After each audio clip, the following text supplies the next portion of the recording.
अच्छा महसूस कर रहे हैं भाई,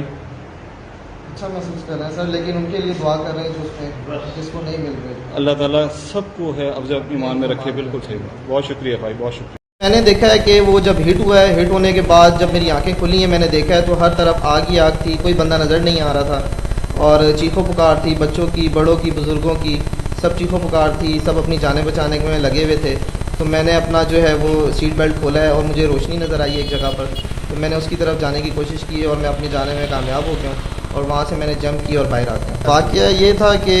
जब वहाँ से अनाउंसमेंट हुई है उतरने की कि हम कराची एयरपोर्ट पे लैंड करने लगे हैं, तो उसके बाद उन्होंने 10 से 15 मिनट उसको जहाज़ को उड़ाते रहे और उन्होंने कोई खाली जगह देख के मलीर कैंट का एरिया था, वहाँ पर उन्होंने लैंड करवाने की कोशिश की है पायलट ने, और लैंड उन्होंने फिर अनाउंसमेंट किया कि जी हम लैंड करवाने लगे हैं, लेकिन किसी वजह से लैंड नहीं हो पाया।